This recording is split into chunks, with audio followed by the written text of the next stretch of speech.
muchachos, ¿qué tal? ¿Cómo están chicos? ¿Todo bien? Bien, vamos a empezar con este nuevo tema que corresponde hablar hoy día acerca de la posmodernidad, ¿ya? Un movimiento amplio de mucha aceptación en la actualidad que tiene bastante repercusión en muchas partes, por ejemplo, en las universidades, en los medios de comunicación, en las redes sociales. De seguro has escuchado cosas como, bueno, cada uno con su opinión, o asuntos como todo es relativo, cada uno piensa en su vida personal, nada es totalmente verdadero, no existen verdades absolutas, cada cual con su vida y demás discursos parecidos, ¿no? Están bastante en auge, en conocimiento público, los movimientos LGTB, la diversidad de géneros. Yo me puedo sentir mujer, varón, de los dos, de otra manera como quiero. Decir que hay hombres y mujeres como una cuestión binaria es inadecuado. Cuando decimos de que uno puede creerse lo que quiere ser, el hombre es plenamente libre, cada uno construye su realidad, etc. Ya, todo eso se llama posmodernidad. Mira, partamos por una cosa. Para distinguir la modernidad de la posmodernidad, es fundamental un poquito hablar del pensamiento moderno que hemos comentado mucho en nuestras clases. Modernidad hace referencia a aquel pensamiento que funda René Descartes en el siglo XVII. Entonces, a ver, ¿qué de común hay entre Descartes, Kant, los ilustrados, Augusto Comte, inclusive el marxismo? Es que todo el mundo, todas esas personas consideran de que la verdad es una sola, de que de una u otra manera los seres humanos lo que hacemos es descubrir la verdad, de que el hombre es una persona valiosa, en el caso de Descartes, en el caso de Kant, porque tiene racionalidad, en el caso de Marx, porque el hombre transforma el mundo. Y lo más importante, los pensadores modernos, Descartes, Kant, Comte, Hegel, Marx, sostienen que el mundo entero, el planeta Tierra, la humanidad entera, se enrumba hacia sociedades cada vez mejores. O sea, ellos tienen una concepción universal de la historia. Para ellos la historia es una sola. Acuérdate de la Ilustración, ¿no? Entonces Kant, por ejemplo, creía de que la humanidad se enrumbaba hacia sociedades cada vez más racionales y libres. Y lo mismo pensaba Hegel. Hegel cree que desde los chinos hasta los alemanes, todas las sociedades se enrumban hacia la libertad, hacia seres humanos cada vez más libres, cada vez más desarrollados. Es como que Comte, por ejemplo, diría, este pueblo de, digamos, la Sierra del Perú, es un pueblo atrasado porque no conoce la importancia del voto, no conoce la importancia del sufragio universal y desconoce los derechos humanos porque aún respeta a una persona que le llama jefe de su comunidad, pero es así porque, según ellos, Dios lo eligió. Entonces son unos atrasados.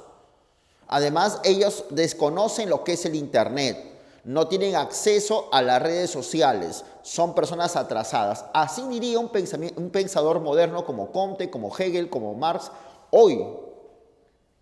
Hoy pensaría eso. Entonces, por tanto, la única manera de que este pueblo atrasado progrese es que adopte la cultura, los valores, la democracia, los derechos humanos y el Internet creado en Estados Unidos y en Europa.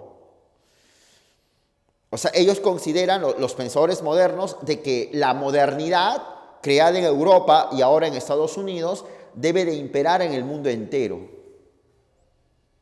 ¿Me puedo entender o no? Ya, ese es pensamiento moderno. O sea, el pensamiento moderno, repito, es aquel pensamiento que considera que la verdad es una sola, que el hombre debe progresar, de que todas las sociedades se enrumban a momentos históricos cada vez mejores y que obviamente la historia es una sola. La historia es universal, la historia es totalizante. Tú sabes que esa forma de pensar fueron cuestionadas duramente por Federico Nietzsche. Para Nietzsche, esas ideas modernas de libertad, de democracia, debilitan al hombre. Y lo que hay que hacer es eliminar esas formas de pensar, renunciar a ellas, matar a Dios.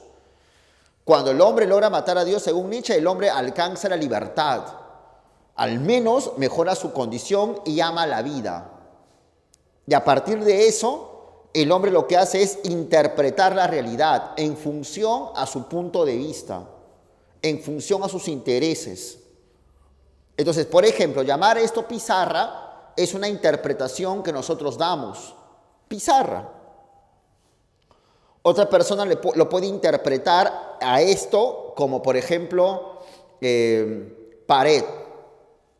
Pared. Puede ser como pared. O no puede ser esto como una pared. Claro.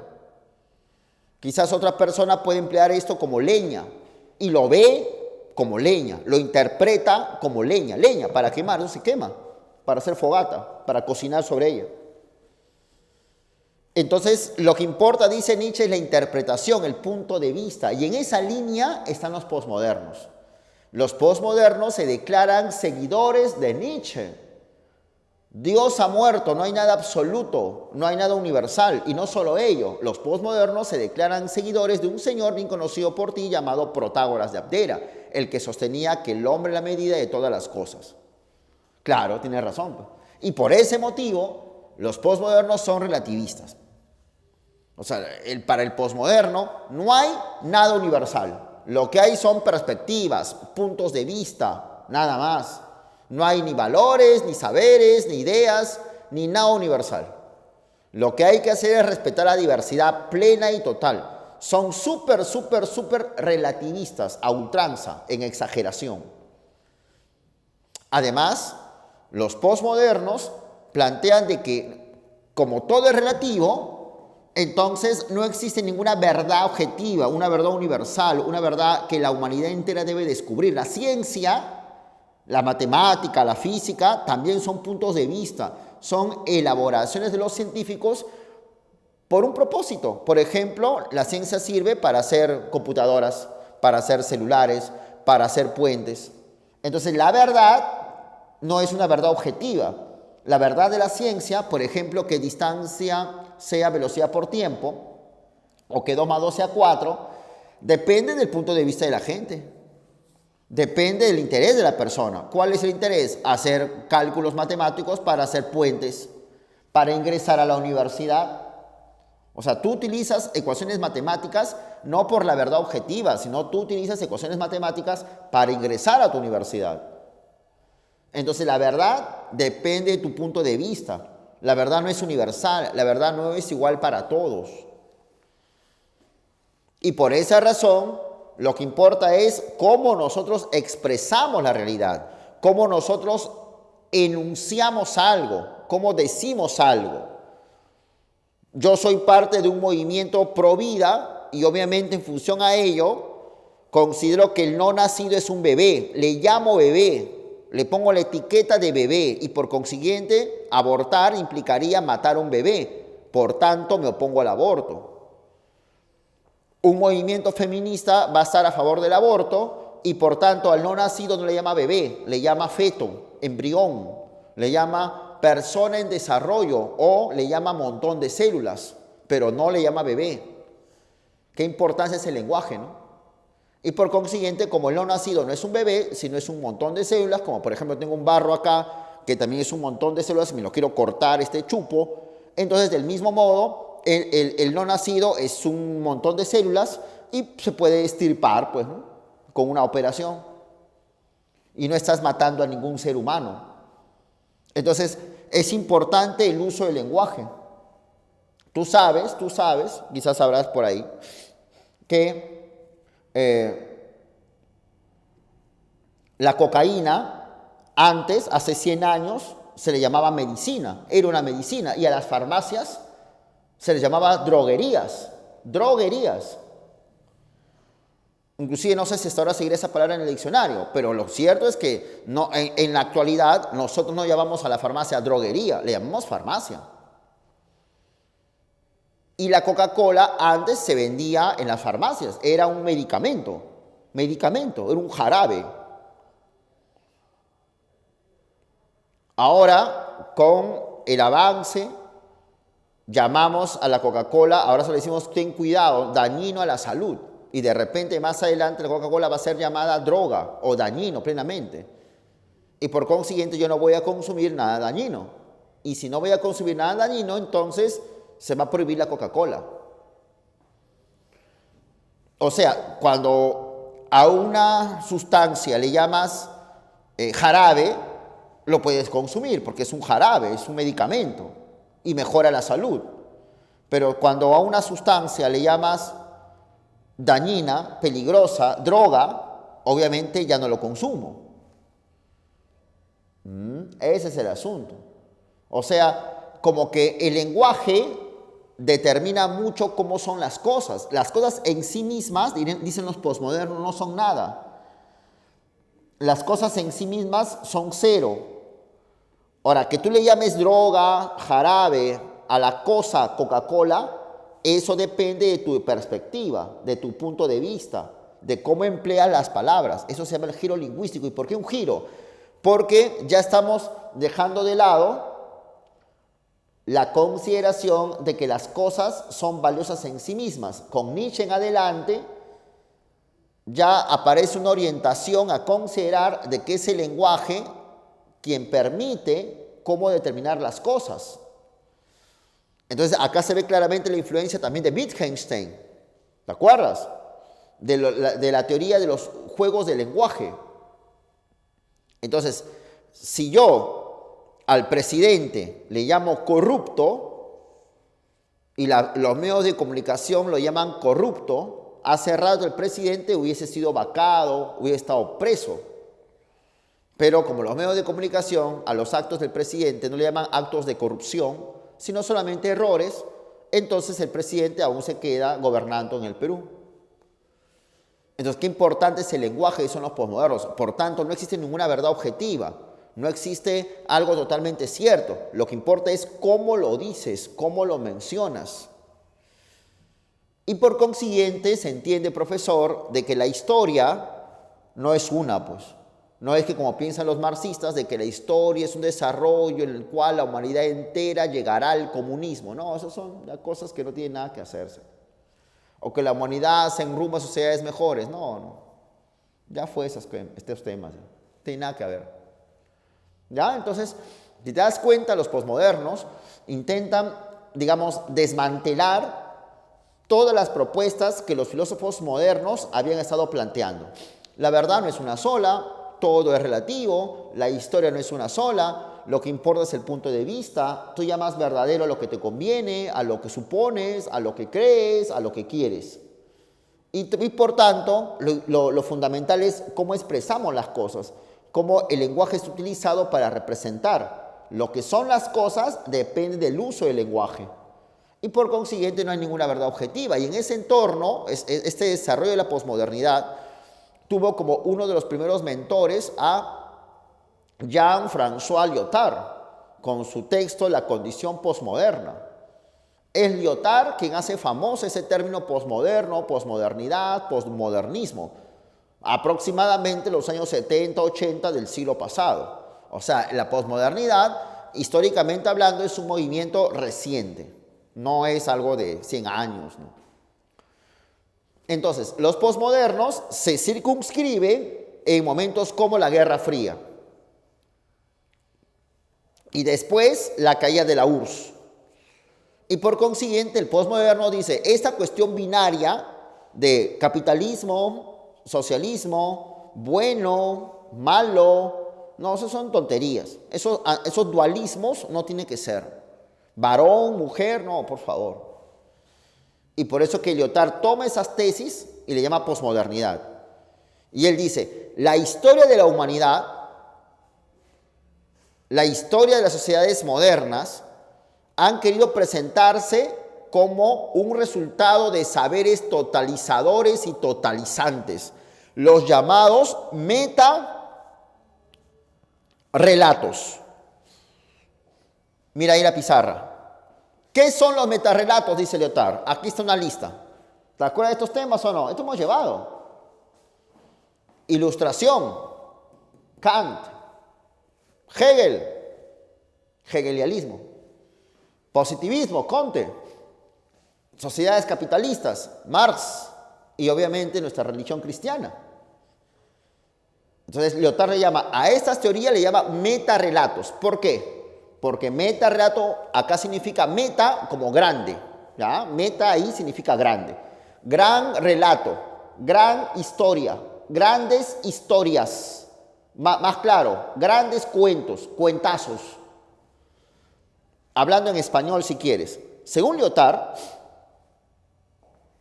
las sociedades modernas han estado creando cuentazos, fantasías animadas de ayer y hoy. Cuentos, así como Blancanieves, así como la Caperucita Roja, así como el cuento de, no sé, los tres chanchitos, ya, cuentos, fábulas, telenovelas. ¿Y en qué consistían esas novelas, profe? Bueno, esas novelas consistían en historias en las cuales la humanidad progresaba hacia sociedades cuasi perfectas, ¿no? Civilizadas, desarrolladas, sin explotación, sin pobreza. Ni hablar el cuentazo del cristianismo, ¿no? Que nos hable que la humanidad va a llegar al fin del mundo, donde Dios, a través de Jesucristo, nos va a salvar, ¿no? Igual ocurre con el marxismo, ¿no? Es otra historia en la cual el proletariado toma el poder, instaura un régimen socialista para luego alcanzar el comunismo, donde no habrá explotación del hombre por el hombre. O sea, las sociedades modernas han creado grandes teorías liberadoras que al fin y al cabo son solo relatos, son solamente cuentos, son solamente fábulas, son solamente novelas. Muy interesantes, con lógica, muy importantes en su momento, pero tienen un gran error, han fracasado, no han servido realmente para nada bueno. Son historias al fin y al cabo, la gente se las creyó, pues, ¿no? Es como que Don Quijote de la Mancha se crea que fue real, ¿no? Y ya está, ¿no? Pero no fue real, es una fábula, es una ficción, es una novela, punto. Para creer que Don Quijote de la Mancha existió y que estuvo con Sancho Panza, no, es solamente una fantasía de Cervantes y ya está.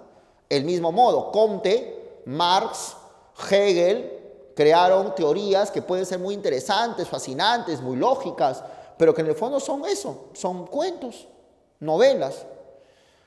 Y han fracasado, porque ¿qué pasó con la Unión Soviética? ¿No? Que se supone era el triunfo del proletariado, la aparición de la clase obrera, pero esa clase obrera se burocratizó y se transformó en un régimen tiránico, dice Lyotard. Un régimen que en vez de dar libertad al hombre, porque esa era la idea, ¿no? Daba lo contrario, oprimía al hombre, sometía al hombre, no daba libertades a los seres humanos. Así piensan los posmodernos. Y por consiguiente, han fracasado, pues. Entonces el capitalismo ha triunfado, también ha fracasado. Porque el capitalismo que hablaba acerca del desarrollo, la libre empresa, la libertad de opinión, ¿y tú qué ves ahora? 400 años de capitalismo, vas a decir que no. ¿Y acaso ha solucionado el problema de la pobreza en el Perú al menos? Ni hablar en el mundo, ¿no? A veces se dice, no, el comunismo ha fracasado porque ha traído muerte, y el capitalismo que ha traído vida. El capitalismo que ha traído progreso. No, se ha traído progreso porque ahora tengo mi internet. Y la gente se muere de hambre. Y sigue habiendo tuberculosis. Ahora existe la pandemia del coronavirus. ¿Y ese es progreso? Enfermedades que la gente ni siquiera sabe cómo curarse. Entonces tú no puedes hablar pues de que el capitalismo ha triunfado, ¿no? Cuando es mucho más viejo que el marxismo, ¿no? El capitalismo tiene 500 años. No 400, ahí me corrijo, 500. O hasta más. Igual ocurre con Comte, ¿no? ¿En dónde está el orden y progreso, Comte? Y Nalvar Hegel que decía, el Estado libera al hombre. ¿Dónde está eso? Y ni hablar del cristianismo, ¿no? ¿Dónde está ese reino de los cielos? ¿No? Y eso que el cristianismo tiene como 2000 años. ¿Dónde está eso? Ahora, vamos a decir de otra manera. Si algo ha servido, Si algo ha servido estas teorías, es para matar gente. Nada más, para matar gente. Seamos directos, pues, ¿no? Estamos así concretos. Lo que ha servido el capitalismo es para que la gente se muera de hambre. Y para unos pocos tengan el poder. Y nada más. ¿Cuántas guerras ha ocasionado el capitalismo? Un montón. Mejor no lo digamos. Ni hablar del marxismo, ¿no? Y ni hablar, pues, del cristianismo. ¿Cómo se impuso? Matando gente. Ahora, muchos países, los países europeos, Estados Unidos, como le hemos hablado, que nos retiradas oportunidades, ¿no? En nombre de la democracia y la libertad capitalista, ¿no? Ilustrada, hegeliana, la libertad y la democracia, quiere bombardear Venezuela. Quiere meter mano, militarmente hablando, a Corea del Norte. O sea, lo que pasó en Vietnam hace 40 años. Entonces, o sea, lo que ha hecho esas teorías son solamente justificar sistemas de opresión. No han para nada liberado al hombre. Entonces, estas teorías, estos grandes cuentos, hay que tratarlos como cuentos nada más. Son cuentos. Y lo que debemos hacer en el campo de la ciencia, dice Lyotard, es darle un sentido práctico, técnico. La importancia de la técnica, la importancia del desarrollo en función a la conveniencia de cada uno. La verdad es solamente una perspectiva. Y hay que defender la diversidad de opiniones. Y en esa línea está el otro señor, otro posmoderno, que está vivito y coleando. Lyotard ya está fallecido. Pero quien está vivito y coleando es un italiano. Este italiano se llama Gianni Vattimo. Y Vattimo vino al Perú. Y Vattimo vino a San Marcos. Yo me acuerdo. Y se le preguntó a Vattimo, señor Vattimo, usted que ha venido acá al Perú a dar su conferencia, ¿qué solución presenta? Alguien le preguntó esto. ¿Qué solución presenta para mejorar los problemas sociales que tantos hay y agobian a la humanidad? Y Vattimo respondió, sí, yo tengo una solución, yo tengo una respuesta ante el problema de cómo mejorar nuestros males sociales, que hay muchos. La respuesta que tengo es que no hay respuestas. Así respondió Vattimo, aunque puede sonar contradictorio, ¿no? ¿Qué respuestas tienes tú? ¿Qué solución tienes tú ante los problemas sociales? Sí, la respuesta o solución que tengo es que no hay respuestas. O sea, ¿qué está insinuando con esa frase que puede sonar un poco cantinflesca o contradictoria? Lo que está diciendo es que nosotros no estamos para eso. O sea, porque dar una respuesta implicaría elaborar una teoría liberadora de la pobreza del hombre. Ya fue eso, ya no tiene nada que ver. En el año 91 se escribió un libro llamado El fin de la historia por un norteamericano de ascendencia japonesa llamado Francis Fukuyama. Y en ese libro, que es la Biblia de los posmodernos, la humanidad ya culminó su supuesto proceso histórico de liberación con la caída de la Unión Soviética. Entonces no se puede hablar de un progreso de la humanidad, no, ya eso son tonterías, ya fue. Y lo que hay que hacer, dice Vattimo, tomando esa tesis de Fukuyama, es defender lo que él llama pensamiento débil. Olvídate de los metarrelatos, que Vattimo le llama pensamientos fuertes. Hay que respetar la opinión de todo, de cualquiera, de cualquier persona, porque hay que estar dándonos de personas juzgadoras, no. Si alguien considera que es bueno tener 3 mujeres, bueno, es bueno tener 3 mujeres para él. Si alguien considera que es bueno tener solo una mujer, es bueno tener una mujer para él, pero ni uno ni otro presenta un modelo de familia, no. Si ellos convienen vivir así, perfecto, allá ellos, ¿no? Es su libertad.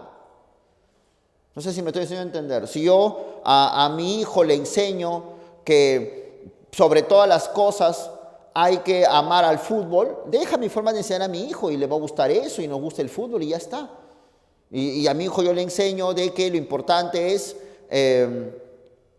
amar a Buda. Ya está, esa es mi religión, respétame. No tienes por qué burlarte de mí. Entonces, lo que hay que hacer es defender la diversidad. Y más aún, dice Bátimo, y más aún cuando ahora tenemos Internet. Claro, en el tiempo de Bátimo, cuando presentó esas teorías en los años 80, no había Internet, obvio. Pero ya se estaban dando los teléfonos. La radio era mucho más masiva. Ni hablar los televisores. Pero ya, mira, imagínate, si en los años 80 ya Bátimo, este italiano, decía que los medios de comunicación nos permiten conocer la diversidad de pueblos. Claro, tiene sentido, pues, ¿no? O sea, antes, hace 200 años, 300 años, no había prácticamente medios de comunicación masivos. Pues, ¿cómo uno sabía lo que pasaba en el África? A través de un barco, y si es que el barco llegaba al África. Ahora, con los medios de comunicación, con el desarrollo del Internet, con el desarrollo de la prensa, ya uno puede saber lo que pasa pues, en todas partes del mundo, desde el Malawi, Namibia, Sudáfrica, ¿me hago entender o no? Borneo, Australia, se puede saber todo. Con más razón, ¿no? Entonces, si con más razón hay una diversidad de medios de comunicación y de redes sociales y la prensa está metida en todo, ¿cómo tú puedes ser tan cerrado y creer que tu cultura, la europea supuestamente, la democrática europea, es la superior?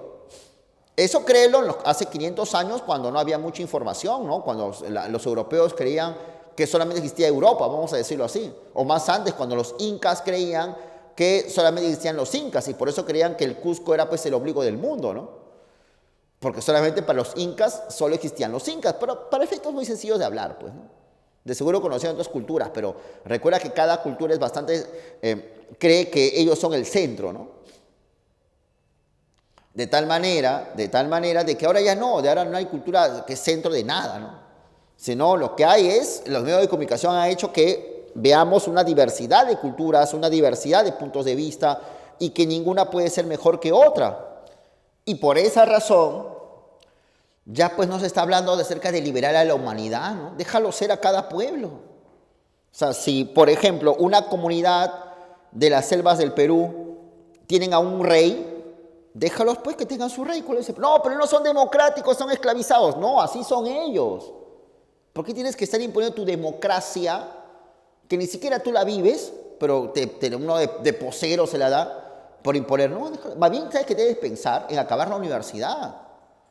Ingresa a la universidad, acaba la universidad, ten tu platita, ten tu buena chamba, logra tener, si puedes, una casa propia y ya, nada más. Y dale tu bienestar a tu familia, si te casas, a tus hijos y ya. Y te mueres y se acabó. Y no porque lo diga yo, ese consejo en realidad no es porque yo esté inventando el consejo, me creo pues el gran indicador. No, es algo que tú ves todos los días.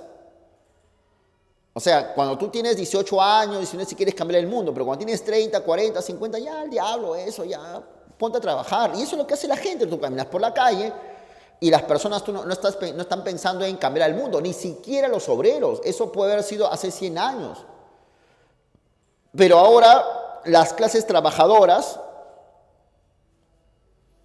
los que ahora trabajan en un supermercado, en Ripley, en Oesle, en Saga Falabella, en Metro, ya, los que trabajan en esos centros comerciales, ¿piensan cambiar el mundo? No, ellos piensan solamente de que Saga Falabella les cumpla pues sus 8 horas de trabajo, su buen sueldo, que les paguen sus beneficios sociales, sus CTS, gratificaciones, y ya está, ¿no? No quieren cambiar el mundo. De repente habrán querido hace 100 años los obreros de esa época, pero actualmente ya no. Actualmente lo que la gente quiere es solamente mejorar su condición de vida individual. Y eso se llama nihilismo. O sea, ¿en qué sentido nihilismo? Recuerda que nihil significa nada. O sea, actualmente a la gente no le importa nada excepto vivir nada más. No le importa salvar al mundo, mejorar la humanidad. No. Y si hay un cuidado del medio ambiente, simplemente es para que la persona viva. No es por el planeta Tierra en sí, por el mundo en sí mismo, no. Es curioso la posmodernidad, ¿no? O sea, la posmodernidad se presenta como expresión de una época como la nuestra, en el cual ya el sistema capitalista, al estar en decadencia, desvaloriza todo, ¿no? Considera de que el mundo no tiene ninguna importancia, el mundo no tiene ningún valor, las cosas no tienen ningún sentido, nada en este mundo sirve. Por eso que los posmodernos, te cuento algo, también se presentan como seguidores de Diógenes. ¿Te acuerdas de Diógenes, el perro? Ajá. El pata que se creía perro, nada sirve, nada vale, bueno, me tiro en el suelo y si esa es mi forma de ser, tirarme en el suelo, pues es mi forma de ser, ¿no? Entonces, el posmoderno dice eso, ¿no? Si para ti ser feliz es vivir en el suelo, vive en el suelo, pues, ya está. ¿Por qué te van a decir que es malo? Punto. Si para ti ser feliz es no tener amigos, bueno, no tengas amigos, ¿cuál es el problema? Si para ti ser feliz, y no hago bromas, no hago bromas, si para ti ser feliz es creerte jirafa, o creerte chancho, o creerte perro, como Diógenes, perfecto. Perfecto, y que te respeten siendo jirafa, el animal ese de cuello largo. Y así como de repente yo voy a hablar de mí para no molestarte a ti. Por ejemplo, yo, Martín Ortega, soy feliz sintiéndome mujer. Normal, pero yo soy feliz, ¿cuál es el problema? ¿Por qué te vas a burlar de mí? Así, por eso soy enfermo. ¿Enfermo? ¿Qué te pasa? Es mi libertad, es mi forma de elegir. Esa cuestión, no, pero profe, usted es hombre. Respétame. Yo me siento mujer, ¿cuál es el problema? Y si me pongo corbata, porque estoy haciendo la finta, va. Deben respetarme mi sexualidad libre. Ya, esa lógica, bien curiosa, ¿no? Ya, ahí nomás lo dejo para no hablar mucho de mí. Eso se llama posmodernidad. ¿Está bien o no? Entonces el posmoderno dice, lo importante es que la persona sea libre y que construya su realidad en función a sus ideas. Si para esa persona su realidad es fantasía y belleza, bueno, es su realidad de él. Si para otra persona su realidad es guerra, destrucción, muerte, bueno, no, eso es su vida de él. Si para otra persona su realidad es creerse un superhéroe, bueno, es su realidad de él. Ya está, créete superhéroe, créete hombre araña, lánzate por las ventanas, ya está. Si para él su realidad es sentirse Che Guevara, que se crea el Che Guevara, ya está. ¿Y cuál es el problema? No, que se vaya a Bolivia y que se meta pues a hacer su revolución. Pero no hay ninguna verdad absoluta. Interesante, ¿no? Tú te vas a la universidad, a cualquier universidad, te juro, y ya van a hablar eso, ¿no? Es una suerte de construcción, eliminación de todas las ideas modernas, ¿no? Por eso que muchos de ellos están a favor pues, de la diversidad de género, las LGTB, están a favor de algunos del aborto, porque la mujer es libre, es mi cuerpo, ¿no? Son las personas que están a favor, por ejemplo, del lenguaje inclusivo, ¿no? No es todo, no con X, ¿no? Todo con X, ¿sí o no? Ya eso, pues. ¿No? Ya eso es el posmoderno. ¿Por qué? Porque la libertad, la diversidad, la multiplicidad, ¿no? Pero que tiene sus contradicciones, como tú lo sabes, ¿no? Siempre es bueno hablar de esto, ¿no? Porque tú eres un muchacho que va a ser universitario y te vas a enfrentar a eso. Esta teoría, esta clase tiene mucho de político, lo que vemos en la actualidad, ¿no? Entonces, por ejemplo, el posmoderno se presenta como defensor de la tolerancia. No hay que ser tolerantes ante todos, no hay que respetarnos en la diversidad. Ya, de repente tú dices, ya, señor tolerante, señor posmoderno, tú dices que hay que respetar a todos. Claro que sí, hijo mío, hay que respetar la diversidad.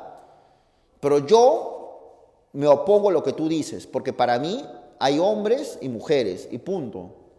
No, pero tú eres un homofóbico, tú eres un desgraciado. Total. ¿No estás diciendo que hay que respetar a la tolerancia, hay que ser tolerante, respetar la diversidad? Ya, pues respeta mi punto de vista, que también es diverso, ¿no? Respeta mi punto de vista. ¿Por qué tienes que llamarme homofóbico o no sé qué más? No sé si me hago entender. O sea, eso se llama la paradoja de la tolerancia. Se puede ser tolerante con el intolerante, supuestamente. Se debe permitir una posición opuesta a la tolerancia, o con los que se oponen a la tolerancia no hay que ser tolerantes, sino hay que eliminarlos y denunciarlos como homofóbicos. Ese es el gran error de la posmodernidad. Creer de que como hay que ser tolerantes, no hay que ser diversos, hay que ser libres y como se dice open mind, entonces aquel que no piensa así hay que chancarlo, pues, hay que denigrarlo, hay que sacarlo. Por eso que la posmodernidad, si me preguntan a mí, en realidad es una teoría absurda, una teoría que es prácticamente expresión de una sociedad como la nuestra que está en decadencia, ¿ya? Ya veremos más de ese tema que es bien interesante y cuando quieras podemos conversarlo. Mira, entonces vamos a repasar acá.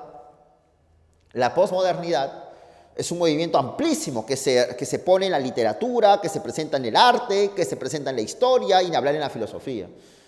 Que como lo ves, papito, es un movimiento de crítica a las ideas modernas, totalizantes, universales, ¿no? Que fundó Descartes, que desarrolla Kant y Hegel.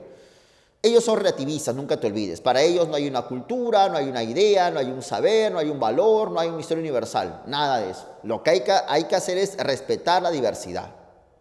Los posmodernos consideran de que no hay verdad objetiva. Denominamos verdadero aquello acorde con nuestro punto de vista. Aquello que tiene que ver con nuestro punto de vista. Nada más lo que te conviene, si quieres así. Y ellos dan mucha importancia al lenguaje. El lenguaje es lo que determina las cosas. Punto. Si tú eres una persona de derecha, una persona que quiere votar por un partido como el partido fujimorista, digamos, ya, tú quieres votar por Fujimori, por Keiko Fujimori en 2021. Entonces tú ves a Verónica Mendoza como terrorista. Ah, ya, ella es una terrorista. Pero tú eres ahora partidario, vas a votar por Verónica Mendoza. ¿Qué vas a decir de Keiko? Ah, ella es una futura dictadora, ella es hija del dictador, es una corrupta.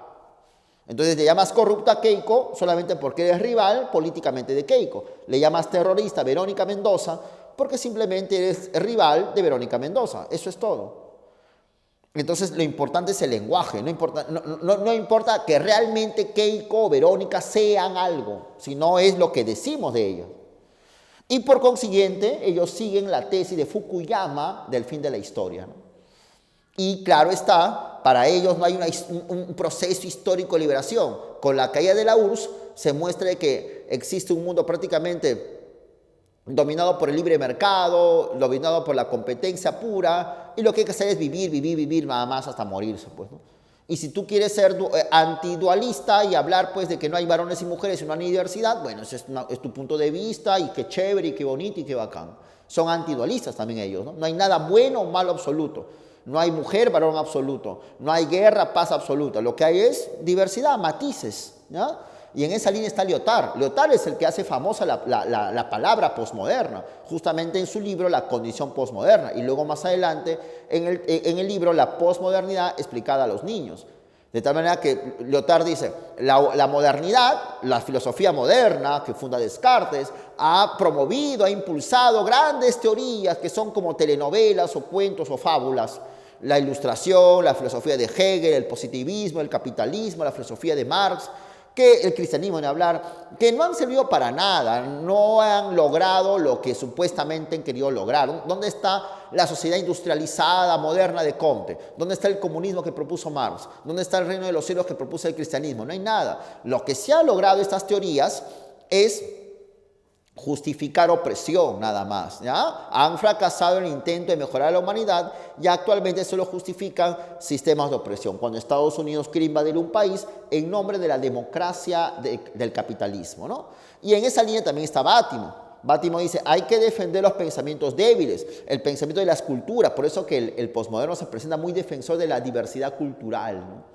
Se pinta de colores, ¿no? Él dice, ay, lo importante es ser diverso, una diversidad ante todo, respeto a las culturas, a las distintas razas.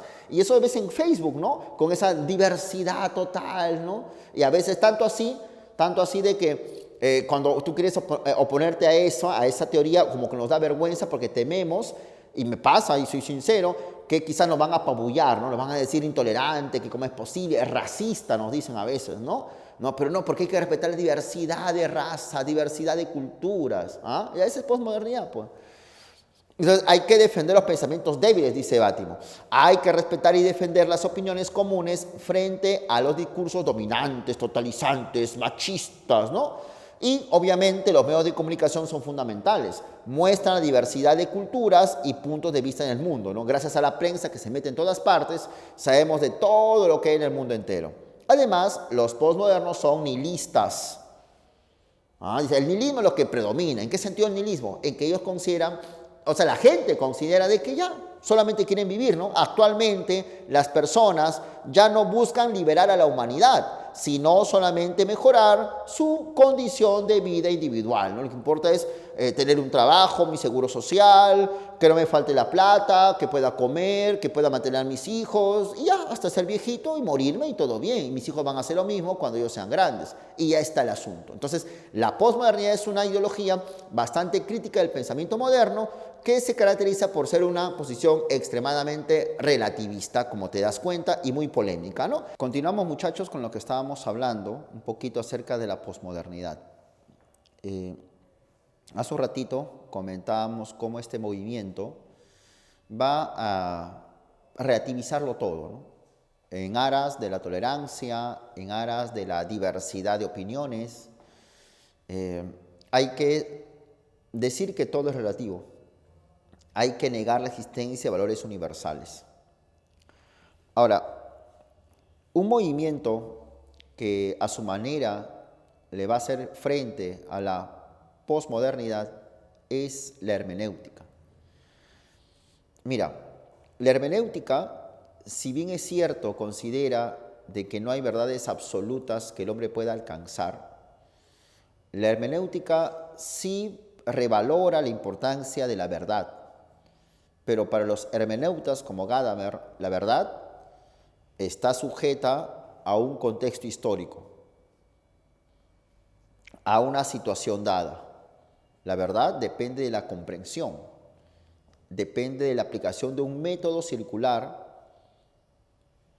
en la medida de que nosotros nos acercamos más a las cosas, a las personas o a un libro, vamos comprendiéndolo más, vamos entendiéndolo mejor. Quizá nos ha pasado eso, ¿no? Por ejemplo, cuando nosotros, me pasa a mí en realidad muchísimo, me enfrento a una lectura, pues obviamente lo leo, y a la primera como que no entendí nada, o muy poquito. Bueno, pero de nuevo vuelvo a leer. Y como que entendí un poco más, diría Gadamer, lo comprendí mejor. Lo vuelvo a leer por tercera vez. Y esa tercera comprensión se presenta más clara, más entendible, más verdadera que las anteriores. Y así sucesivamente. Es decir, en la medida que yo me acerco al texto, voy dándome cuenta de más cosas que me quiere informar el autor del texto. Pero no solo ello, sino en la medida que yo voy leyendo el texto, yo intento también comprender cómo ese autor exponía su obra en la época en la cual esa obra fue escrita. Yo me acerco a leer El Quijote, que es una obra de la época moderna de la España, la época en la cual España era pues un imperio que se estaba expandiendo por el mundo. Entonces, yo al acercarme a la obra del Quijote, tengo que comprenderlo mejor si entiendo el contexto en el cual Cervantes Saavedra escribió esa obra. Cervantes Saavedra, al fin y al cabo, era un hombre de su época, que escribió su obra en función a las ideas que tenía en su época. Entonces, yo en la medida que comprendo eso, voy intentando poco a poco acercarme más a entender la verdad del mensaje que está en el Quijote, pero no solo ello, sino que cuando yo leo, yo también me encuentro en un contexto histórico, digamos el siglo XXI en el Perú. De tal manera que ahí ocurre una suerte de unión de contextos. El contexto del cual yo me encuentro como lector y el contexto histórico en el cual Cervantes se encuentra como autor. Esa unión de contextos es como una suerte de conflicto, pero más que conflicto, dice Gadamer, es una unidad, es una unión, una fusión de horizontes, una fusión de perspectivas, una fusión de puntos de vista, y que los seres humanos no podemos alejarnos de ello. Yo quiero conocer a una persona, a una chica, y al acercarme a esa chica, yo parto de ciertas cosas, ciertos prejuicios, ciertas ideas, ciertos conocimientos, ciertas costumbres propios de mi barrio, de mi forma de vida, de mi familia. Y esa muchacha también, ¿o no? También tiene una familia, tiene un barrio, ha tenido un colegio, está en una universidad, tiene un centro laboral. De tal manera que cuando yo me acerco a conocer a esa persona, como nos pasa, y me vas a decir que no, quizás a la primera pues conozco poquito de esa chica, cómo se llama, dónde vive, qué edad tiene, qué gustos tiene, etc. Pero en la medida que me voy acercando más a esa persona, voy hablando más con ella, tratando con esa muchacha, ya voy conociendo más de esa persona, de forma circular, ¿no? De tal manera que la información que yo capto de ella va a alimentarme a mí y sobre esa información que voy teniendo de ella, eso me va a permitir orientarme en la siguiente cita y así sucesivamente. Y de ese modo se fusiona el contexto de ella, la forma de ver el mundo de ella, la educación que esa chica recibió con el contexto en el cual yo me encuentro. Esa es una fusión de horizontes. O sea, no es cuestión de ser relativista como piensan los posmodernos, de decir, bueno, todo es relativo, cada uno su punto de vista, no, sino de que el ser humano, al comprender el objeto, lo está interpretando, pero esa interpretación es cada vez más verdadera, cada vez más exacta, cada vez es más precisa con respecto al objeto. La hermenéutica, muchachos, veamos por acá, por esta parte, la hermenéutica empezó siendo un movimiento de interpretación de textos, una técnica de interpretar. Hermeneien es una palabra griega que significa justamente interpretación. Entonces sabrás, por eso has escuchado, que los antiguos sacerdotes medievales interpretaban la Biblia, ¿no es cierto o no? Y en función a esa interpretación determinaban la verdad de la Biblia. Más tarde, Lutero daba una interpretación libre, o sea, cualquier persona puede interpretar la Biblia libremente y en función a eso van a tener la verdad sobre la Biblia en función a su interpretación. O sea, los seres humanos estamos ajenos a la capacidad de interpretar. ¿Cuál es el mérito de este pensador alemán Gadamer, Hans Jost Gadamer? Es que Gadamer hace que la hermenéutica se constituya no solamente como una técnica de interpretación de textos, lo cual es cierto, importante interpretar los textos, pero no solamente se va a interpretar el texto, el libro, sino la realidad entera, la familia, la economía del Perú, la sociedad, los amigos, los textos también. De tal manera que Gadamer, te cuento un poquito de él, fue alumno de Martin Heidegger. ¿Te acuerdas de Heidegger? El hombre es un ser ahí, un ser para la muerte. Entonces vamos a hacer una cuestión bien interesante, ¿ya? Mira, tú sabes que ya con la muerte de Dios, de Nietzsche, aparece el hecho de que no hay valores absolutos. Lo que hay son solamente personas que viven en una situación cotidiana, que están caminando por aquí, que están yendo por la calle, que están estudiando, que están tomando atención, que están pasando con los amigos. O sea, personas cotidianas que en ese discurrir cotidiano le dan una interpretación a las cosas. Yo veo dos personas besándose en la calle. Entonces, en función de eso, yo interpreto eso como un acto de amor, o como también puedo interpretar como una vulgaridad. Entonces, la interpretación que yo tengo de estos jóvenes que se están besando como un acto de amor, depende de mis ideas, de mi perspectiva, de mi moral, de mi punto de vista. Eso plantea Nietzsche. Entonces, no hay hechos, dice Nietzsche, lo que hay son interpretaciones. Esa tesis fue tomada por otro alemán, Heidegger. Y Heidegger dice, es cierto, los seres humanos somos seres que estamos ahí, viviendo en situaciones cotidianas. Y lo esencial del hombre, dice Heidegger, un aspecto constitutivo de la condición humana es la interpretación. Los hombres siempre estamos interpretando las cosas. Tú interpretas esto como una clase de filosofía para ingresar a tu universidad. Nosotros también interpretamos esto como una pizarra. Interpretamos esto como palabra en español. Quizás otra persona, una persona que tenga en su cabeza desde nacimiento la lengua china, nunca va a interpretar esto como una palabra, sino como trazos. O sea, la interpretación es algo intrínseco a nuestra condición humana. Yo veo esto y tú también. ¿Qué es esto? Regla. Lo interpretamos como una regla. Pero quizás mi mamá, mi abuelita, esto lo interpreta como una leña para quemar, para cocinar más tarde. Mi abuelita le gusta todavía cocinar en leña. Entonces ve esto como un pedazo. Esta es una tabla para quemar y lo mete al horno. Ahora, ¿y por qué mi abuelita ve esto como leña? Porque mi abuelita tiene un contexto diferente al mío. Ella no es profesora. Yo sí lo soy.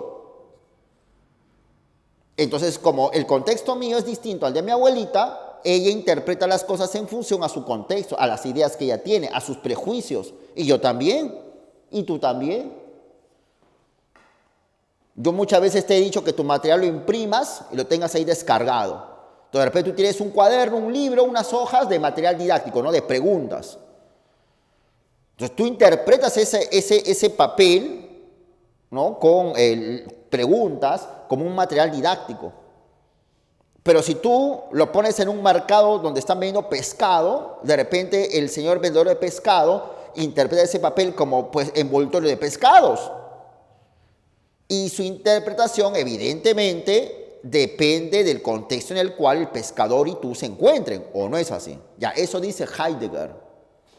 Los seres humanos, como seres que estamos ahí, lo que hacemos es interpretar las cosas. Nada más, darle un sentido interpretativo a todo. Ahora, y Heidegger fue profesor de Gadamer.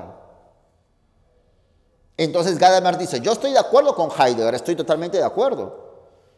Que siempre el hombre está situado en un contexto y en función a eso interpreta y comprende las cosas. Yo comprendo eso como una regla y por tanto lo uso para hacer líneas. Esta comprensión es una interpretación que le doy.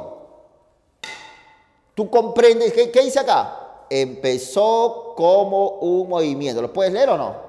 ¿Lo puedes comprender o no? Sí. ¿Lo puedes interpretar o no? Sí. ¿Lo estás interpretando? Pues como letras en español. Este trazo que está sobre esta bolita, ¿no es una tilde a la O? No lo comprendes así como tilde a la O, empezó. Y eso no es una interpretación que das, porque repito, otra persona que tiene otro tipo de alfabetos, como los chinos, los árabes, los judíos, no van a decir, pues esto es una O tildada. Si no conocen esto, no van a decir, ¿qué es esto? ¿No? Una bola con una raya arriba. Entonces, la comprensión es una forma de interpretar, dice Gadamer. Y esa interpretación que das, lo das y repito y recalco dentro de un contexto. Los seres humanos venimos de una casa, de una familia, de un barrio, de un colegio, de una universidad, de un centro superior de estudios, de un trabajo. Y todas esas actividades históricas es lo que llena mi cabeza de ideas. Y esas ideas son las que nos permiten comprender las cosas. ¿Está bien? Esa es la cuestión. De tal manera que el hombre siempre está interpretando, no puede salir de eso. Y no solo de ello, sino que el hombre también es consciente de su capacidad de interpretar. ¿O no es así? La forma de hablar, el acercamiento. Si una persona te da una rosa, pues quizás es una muestra de amor, una muestra de aprecio, una rosa. La rosa simboliza eso. Ay, qué bonito, muchas gracias. O si no, de repente, ¿qué quiere conmigo? ¿Por qué me da una rosa? Me da una flor. O sea, el ser humano es consciente que, pues, interpretamos. Ahora, ¿y por qué se da la hermenéutica también? Se da la hermenéutica porque ya durante el siglo XIX, principalmente el XX, aparecen todas esas teorías que dan mucho énfasis al aspecto histórico del ser humano. Recuerda Hegel, que hablaba de la historia de la humanidad, que progresa gracias a la razón. Acuérdate de Marx, que dice que la historia progresa rumbo al comunismo, y ni hablar de Comte. O sea, poco a poco desde el siglo XIX se estaba gestando la idea de la importancia de la historia. Pero a finales del siglo XIX aparece el historicismo de Wilhelm Dilthey. Y Dilthey es aquel que fundamenta a la historia en función, dice él, a las vivencias del hombre. Mientras que la física y la química se fundamenta en leyes objetivas que los físicos estudian, la historia, que ellos llamaban ciencias del espíritu, se fundamentan en la subjetividad del hombre, en las vivencias del ser humano, en el amor, la alegría, la tristeza, el interés, el conocimiento que tiene el hombre.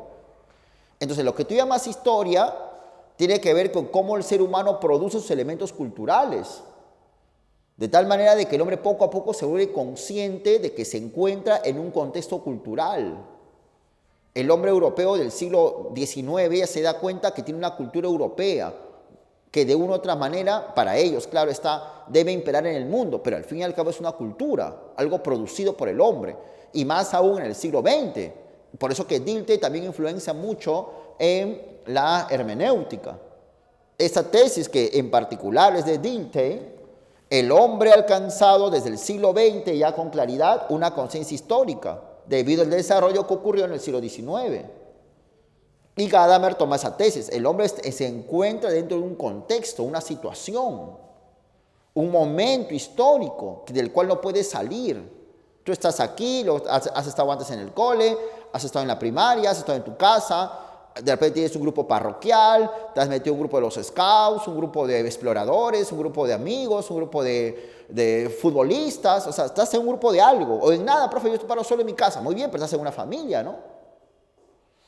Y no puedes salir de eso. Y la familia, tu familia no tiene un contexto histórico, no has tenido abuelos, no has tenido bisabuelos, tatarabuelos. Profe, pero nunca conocí a mis bisabuelos. Está bien, pues, que tienes que conocerlo. ¿Pero has tenido bisabuelos o no? ¿O no has tenido bisabuelos? Claro. ¿No has tenido tatarabuelos? Por supuesto. Solo que no lo has conocido. Pero has tenido. Y ellos no son la historia de tu familia. Y quizás en tu familia no tienen ciertas tradiciones o formas de ver las cosas. Quizás ustedes, hay familias que cenan alrededor de una mesa, todos juntos, papá, mamá, hijos, sentaditos, y rezan. Algunos que rezan, Dios mío, gracias por la comida que nos dan. Hay otras familias que no, hay familias que, bueno, comen por su lado, uno come en su cuarto, uno come en la sala, uno come donde sea, en la cocina, porque son tradiciones de la familia. Quizás en Navidad una familia está acostumbrada pues a poner arbolito y nacimiento, otras familias no ponen nada porque no es su tradición familiar, y ya está. Entonces el hombre no puede salirse de eso. De tal manera, dice Gadamer, y miramos por acá, que el proceso de interpretación, dice Gadamer, es un proceso de carácter circular. O sea, el hombre, frente a las cosas, mira acá, nos presentamos en una situación histórica. Entonces aparece una fusión de contextos históricos, lo que Gadamer llama una fusión de horizontes. Entonces yo quiero conocer una chica, tanto la chica como yo estamos en una situación histórica, provenimos de una familia, de un colegio, de una universidad. Y cuando yo conozco a esa muchacha, como que se van a conectar mi contexto, mi forma de ver las cosas, mis tradiciones y mis costumbres con las de ella. Aparece lo que se llama una fusión de horizontes, una unión de horizontes. Cuando usted revisa un texto de historia y te cuentan la vida del gobierno de Huayna Cápac o el gobierno de Pachacútec, es obvio que el libro te quiere decir algo de la época de los incas y tú también quieres saberlo y tú eres un hombre del siglo XXI. Porque los renacentistas, hombres del siglo XV, por ejemplo, XVI, ponían a los filósofos antiguos griegos, no con trajes, pues, digamos, propios de la cultura griega, sino con trajes, con ropas del Renacimiento. ¿Por qué? Porque el hombre se ubica siempre en un contexto histórico, siempre. La ropa es un indicador de la época. Entonces, muchas veces cuando uno se imagina el futuro, a veces imagina el futuro con la misma ropa, la ropa del presente. Entonces ahí aparece una fusión de horizontes, porque tú quieres interpretar a las cosas en función a tu perspectiva, a tu punto de vista. La cosa es que el sujeto conoce al objeto. Yo veo a esto como una regla. De esa manera, la regla me informa a mí sus características. Que la regla es recta, que la regla me permite hacer rayas, que la regla es grande, de tal manera que eso va a llenar a mi cabeza de ideas previas, de preconceptos, de prejuicios. Tómalo en un sentido positivo la palabra prejuicio, no de cosas malas, sino de que antes de volver a conocer una cosa, yo ya tengo una idea previa, un prejuicio, de tal manera que por ahí veo otro objeto y también le voy a llamar regla. ¿Y por qué a ese otro objeto también le voy a llamar regla? Porque yo ya tengo en mi cabeza de cómo son las reglas.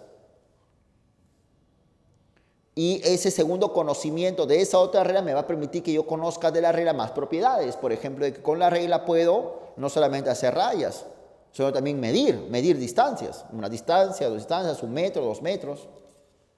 y así de manera sucesiva. Entonces, mi mamá, desde que soy niño, a mí, a mis hermanas, nos educaron con el hecho de que las chicas son personas románticas y personas débiles. Eso es la enseñanza que yo recibí en casa. Así me enseñó mi mamá. Que a las mujeres hay que tratarlas con bastante delicadeza porque son románticas y son débiles, son frágiles como una rosa. De tal manera que bajo ese prejuicio, esas ideas previas que me enseñó mi mamá, yo me acerco a conocer a esta chica. Esta chica debe ser romántica. Entonces le debe gustar una cena romántica con velas. Oye, vamos a almorzar, te invito a cenar. Ay, qué bonito, muchas gracias. Vamos a cenar y le pongo velas románticas, porque a mí me enseñó mi mamá que las chicas son románticas y les gustan esas cosas. Y le pongo una balada, ¿no? Una balada, una música romántica. Y me di cuenta, oye, ¿qué te pasa? ¿Por qué estás así? ¿Estás aburrida? Sí, es que a mí no me gusta la música romántica, a mí me gusta pues el reggaetón. Y no me gustan las velas, me gusta pues, las luces de discoteca. ¿Qué verdad? Sí. O sea, con la experiencia que tengo de ella, ella me está dando una nueva información de cómo son algunas chicas, generando en mi cabeza otras ideas previas, prejuicios, de tal manera que yo conozco a otra persona, a otra muchacha, y ya voy a saber que hay chicas que son románticas y hay otras chicas que les gusta el reggaetón y les gustan las luces de discoteca. Y así, de esa manera, voy a volver a conocer a otra persona que me va a dar una nueva información y que me va a llenar de prejuicios obviamente la cabeza y de ahí así sucesivamente. Y esta relación circular nunca se acaba. Nunca se acaba. O sea, cuando tú lees una obra, tú no lees desde una tábula rasa como pensaba John Locke. Tú cuando lees un texto, tú partes de lo que te enseñaron, de lo que tú supones, de lo que tú crees. Esos prejuicios hacen que tú leas el texto. Y el texto te va a volver a informar algo nuevo. Y eso nuevo que te informa el texto te va a volver a alimentarte para que tengas otra vez otros prejuicios más que te permitan leer otra vez esa misma obra u otras obras. Desde que soy niño, desde que soy chiquito, a mí me han dicho que, y por la experiencia también que me pasó en el colegio, en la primaria, en la secundaria, tengo la idea de que las matemáticas son dificilísimas, de que el álgebra es un curso tranquísima, dificilísimo. Entonces resulta que yo me acuerdo, el primer día que entré a una academia, pues yo estaba, ojalá que no me toque matemática, el primer día no quiero empezar mal con un curso tan difícil. Entonces yo me siento y le pregunto a un joven que estaba a mi costado, lo veo, y es un compañero, lo veo con cara juvenil, con polo y zapatillas, ya debe ser un joven, un compañero, no es profesor. O sea, lo estoy interpretando como alumno. Le digo, oye, una pregunta, ¿qué toca ahorita? Y ese joven me dijo, ahorita toca álgebra. Y a solamente escuchar álgebra dije, su madre, álgebra, de arranque, ¿no? ¿Por qué? Porque yo tenía un prejuicio, el álgebra es dificilísimo. Y con ese prejuicio me acerqué a la clase, me acerqué al objeto. Aparece el profesor, un hombre que tiene la impresión de ser amable, buena gente, y explicó tan bonito el tema de álgebra, me explicó tan bonito el tema, me dio información tan sencilla, y tan divertida, por cierto, que eso alimentó mis futuros preconceptos sobre el álgebra, haciendo que yo diga, pucha, entonces el álgebra no era tan difícil como parece, ¿no? O sea, de hecho debe haber temas complejos, pero también hay temas muy fáciles y divertidos. De tal manera que la próxima vez que me acerque a otra clase de álgebra, yo ya vaya a esa clase con esa serie de prejuicios, con esa nueva serie de ideas de que hay teorías de álgebra o temas de álgebra difíciles y otros temas de álgebra más fáciles. Y así sucesivamente, hasta el infinito. Eso nunca se acaba. Cada interpretación que le doy a las cosas me permite extraer una verdad cada vez más cercana, como quien escarba algo. Y en la medida que voy escarbando, voy conociendo más cosas y más cosas. Y sin parar, porque el hueco es infinito, la tierra es infinita, vamos a decirlo así, ¿no? Escarbo y sigo encontrando más cosas, sin parar.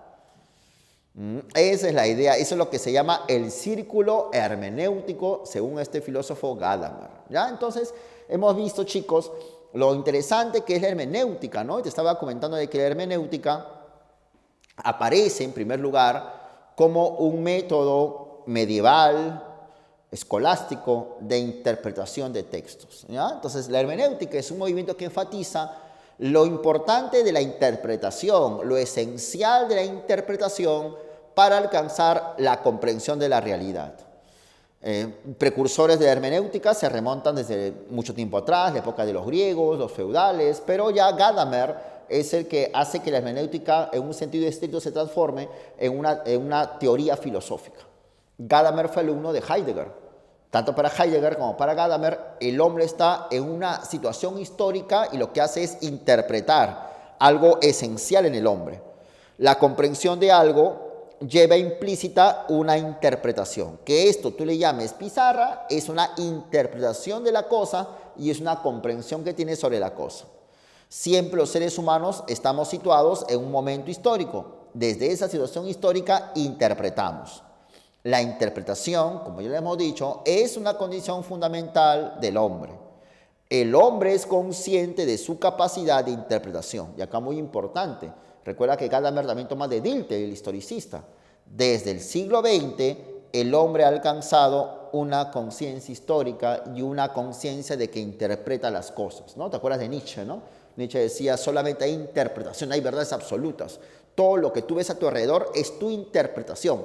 Y Gadamer dice, estoy de acuerdo. Y por eso que este proceso de interpretación es un proceso circular. Los seres humanos siempre estamos permanentemente interpretando, siempre. Entonces, el ser humano y las cosas se encuentran en una situación histórica. El sujeto conoce la cosa, le llama pizarra, regla, abuelita, enamorada, tío, vecino, República del Perú, Martín Vizcarra, todo, o sea, le pone un nombre a las cosas, le da una interpretación. Pero ese objeto en el cual uno se acerca a interpretar, le informa a la persona, le da una data, una información que va a generar otros prejuicios para que el hombre vuelva a seguir interpretando otros objetos o al mismo objeto con más profundidad. Y en ese proceso es algo circular y por tanto infinito, nunca se acaba. Como cuando uno escarba algo, ¿no? Y siempre está encontrando cada vez más cosas en la medida que vamos escarbando. Y por esa razón, cada interpretación que le doy nos permite una comprensión verdadera, no es relativa, no es un punto de vista, no es un parecer, verdadera. Y obviamente cada vez más verdadera, ¿de acuerdo? Ese es el asunto con respecto a la hermenéutica, sobre todo del señor Gadamer.